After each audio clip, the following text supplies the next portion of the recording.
Et salut tout le monde, j'espère que vous allez bien. On se retrouve aujourd'hui pour une nouvelle vidéo. Vous vous demandez sûrement, si vous êtes assez observateur, d'où provient le son actuellement. Je n'ai pas de micro-cravate, contrairement à habituellement.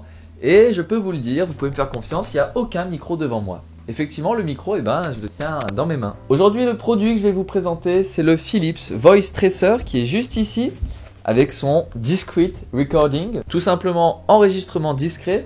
Alors c'est un outil qui va plutôt s'orienter pour les étudiants ou les journalistes. Effectivement, ça peut être un outil vraiment agréable à utiliser si vous avez besoin de mener un entretien, que vous voulez avoir votre prise de notes d'un côté et en même temps ici avoir une transcription audio, puisque c'est bien de ça qu'on parle aujourd'hui. Grâce au site internet Sambly qui existe également en logiciel, vous pourrez utiliser l'enregistrement que vous aurez fait de ce que vous preniez comme note et en avoir une transcription directement en format texte que vous pourrez ensuite utiliser pour tous vos travaux. Bon, pour la suite, je me permets de remettre le micro-cravate pour pouvoir un petit peu plus vous expliquer de quoi il est question. Aujourd'hui, je vous présente une série de 2 vidéos. Ici, nous avons la première avec le Philips Voice Tracer que je vous présente maintenant. C'est la solution discrète choisie par Philips, logée dans un petit stylo.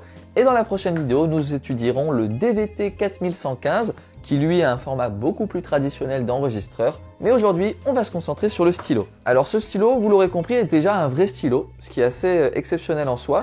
Je vais vous montrer l'intérieur, que vous voyez à quoi ça ressemble. Évidemment, pour pouvoir loger la technologie de l'enregistreur, on se retrouve avec un réservoir d'encre qui est plutôt petit. C'est vrai, mais vous aurez quand même 6 cartouches qui sont fournies en plus de celle qui est déjà là. Une fois qu'on ouvre la boîte, à l'intérieur, on se retrouve tout simplement avec beaucoup de packaging, on va dire, dont on se passera toutes les notices d'utilisation qui sont quand même assez importantes, puisqu'ici on a quand même une partie qui se fait sur logiciel, qui n'est pas des plus simples d'ailleurs, parce que il n'est pas automatiquement traduit en français. Donc bon, si vous vous débrouillez en anglais, évidemment, il n'y a pas de souci. Mais ce sera en tout cas dans la deuxième partie de la vidéo, on verra comment fonctionne le logiciel, qui est vraiment la plus-value d'avoir cette transcription qui est faite par rapport à l'enregistrement que vous faites. À l'intérieur, nous retrouvons donc 2 petits sachets qui contiennent chacun 3 cartouches d'encre, et vous avez également le chargeur. Alors ce chargeur qui lui est en USB-C, comme le stylo, mais vous pouvez directement brancher le stylo si votre ordinateur a un port USB-C comme c'est le cas ici. Le stylo, justement, parlons-en. Déjà, je m'attendais à quelque chose d'un peu plus lourd. Il faut dire que je suis un peu étonné. Il est plus léger qu'un stylo plume classique. Alors oui, quand même, plus lourd qu'un stylo Bic, ça c'est sûr. Mais en termes de légèreté, c'est pas mal. Le port USB-C dont je vous parlais, il se situe dans le petit capuchon, juste au-dessus. Et pour pouvoir lancer l'enregistrement, vous avez ici une petite barre qu'il suffit de baisser. Et l'enregistrement est lancé. Pour savoir ça, c'est très simple, vous avez caché à l'intérieur une petite LED qui va passer en rouge lorsque l'enregistrement est en cours. Et quand vous branchez votre stylo sur un ordinateur, comme je vais le faire par exemple maintenant, pour montrer qu'il est en train de se recharger, vous aurez cette même petite LED qui va s'allumer en vert. Il n'y a pas grand chose de plus à dire finalement sur le stylo, qui est très simple d'utilisation. Vous baissez le bouton, ça va automatiquement allumer le stylo et commencer l'enregistrement. Et si vous remontez le bouton, ça va arrêter l'enregistrement et éteindre le stylo. C'est tout. Vous n'avez qu'un seul bouton qui fait absolument tout. Tout le reste se fait sur le logiciel. Allez, on va voir ça. Attendez. On va quand même faire un petit test pour voir si la transcription est efficace. Donc pour ça, je vais tout simplement allumer le micro. À partir de maintenant, le micro enregistre ce que je dis. Donc on va pouvoir voir si le texte est bien écrit, s'il y a des fautes de syntaxe, peut-être des fautes d'orthographe. On verra tout ça. Là, je parle vraiment pour l'entraîner, pour voir le résultat. Et je vais même volontairement faire une faute, ce qui peut arriver dans une réunion par exemple, pour voir si le logiciel va corriger ou s'il y aura la faute. Je ne sais pas du tout, je ne connais pas le résultat. Je vais dire par exemple, je suis allé au Marchois chercher des tomates. Voilà. Peut-être qu'il va corriger, peut-être pas. C'est le moment de voir ça. Ok, on se retrouve sur l'ordinateur. Je viens de connecter le stylo en USB-C. Maintenant, ce qu'on va faire, c'est cliquer sur New Meeting et choisir Upload Media File.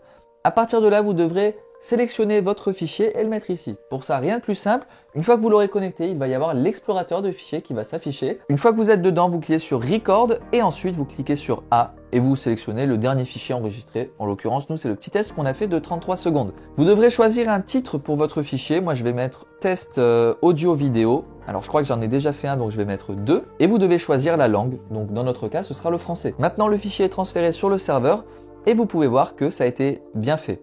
Vous cliquez sur Go to Meeting et vous allez arriver sur la page où il vous indique que le résultat sera prêt dans 4 minutes. À l'intérieur de ce stylo, vous avez 32 Go d'espace de stockage.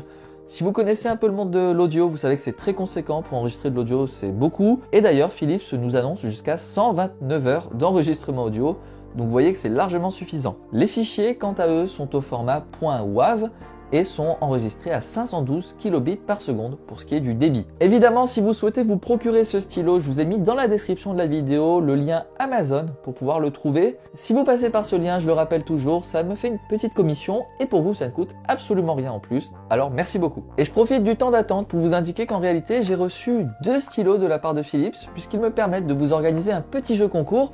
Comme ça, vous pourrez l'avoir sans même l'avoir payé, ce qui est plutôt cool. Pour ça, rien de plus simple, vous n'aurez pas besoin de suivre 18 comptes Instagram comme je le vois des fois. Vous aurez juste besoin d'aller voir dans la description et dans le premier commentaire que j'aurai épinglé les règles pour participer au jeu concours et tenter de gagner ce stylo enregistreur. C'est très simple. Allez, on se retrouve. Ah, d'ailleurs ici, on a donc notre test qui vient d'arriver. On se retrouve en première page avec notre petit résumé de la réunion. Bon, là dans les faits, vous aurez compris que moi c'était vraiment 33 secondes. Qu'est-ce qu'il dit par exemple?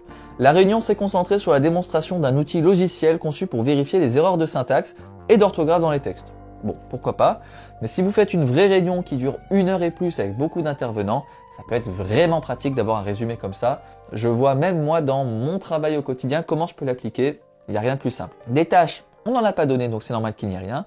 Et enfin la transcription. Bon, première ligne, on a une petite faute dès le début, mais je pense que c'est tout à fait explicable. En fait, quand j'ai lancé l'enregistrement, j'étais en train de prononcer un mot, donc il a eu le début du premier mot qui était coupé. C'est normal. Je voulais dire, j'enregistre ce que je dis. Donc à partir de maintenant, on peut considérer que ça commence. Donc on va pouvoir voir si le texte est bien écrit, s'il y a des fautes de syntaxe, peut-être des fautes d'orthographe, on verra tout ça. Là, je parle vraiment pour l'entraîner, pour voir le résultat, et je vais même volontairement faire une faute, ce qui peut arriver dans une réunion, par exemple, pour voir si le logiciel a corrigé ou s'il y aura une faute, pardon. Je ne sais pas du tout, je ne connais pas le résultat. Je vais dire par exemple, je suis allé au marchois chercher des tomates. Alors c'est drôle parce qu'il a corrigé tomate, j'avais dit tomata de souvenir, par contre il n'a pas corrigé marchois. Alors ça peut s'expliquer si le mot marchois existe vraiment dans la langue française, auquel cas il l'a laissé comme tel. Bon, voilà, peut-être qu'il va corriger, peut-être pas, c'est le moment de voir ça. Bon, c'est amusant parce que finalement il a corrigé un mot, il n'a pas corrigé l'autre. En tout cas, je ne sais pas ce que vous en pensez, dites-le moi dans les commentaires, mais il y a des points, il y a des majuscules en début de phrase, il y a des virgules. Globalement, tous les mots sont bien écrits, les conjugaisons sont bien faites également. Donc ça me paraît plutôt très pertinent à voir évidemment sur un texte fleuve qui durerait 1 heure. Mais pour notre petit enregistrement, je suis assez bluffé, je dois vous le dire. Je pense que c'est tout maintenant pour le test de ce stylo. On se dit à très bientôt sur la chaîne, évidemment pour le test par contre du grand frère ici qui va être un peu plus conséquent je pense. Ici on était vraiment sur un petit accessoire qui coûte quand même 80 €, ce sera peut-être le seul point négatif, mais bon, le prix c'est toujours un point négatif quand on essaie quelque chose, donc c'est pas vraiment pertinent, mais voilà, 80 € c'est un petit budget quand même à investir. Également que je dois vous rappeler, si vous avez acheté un de ces produits, vous avez jusqu'à 30 heures de transcription offerte, puisqu'effectivement, comme la majorité de ces solutions informatiques, la transcription aidée ici par intelligence artificielle se fera avec des crédits à utiliser. Mais ici, lorsque vous achetez le produit, vous avez 30 heures qui sont offertes pour faire ce que vous voulez. Donc c'est plutôt agréable. N'hésitez pas à laisser un pouce bleu si la vidéo vous a plu et que vous souhaitez m'encourager et également à partager la vidéo. Mais enfin, je pense que vous n'avez peut-être pas envie de partager au plus grand nombre les possibilités de gagner le micro à votre place. Mais si vous êtes sympa, vous le faites quand même. Allez, on se dit à très bientôt. Salut!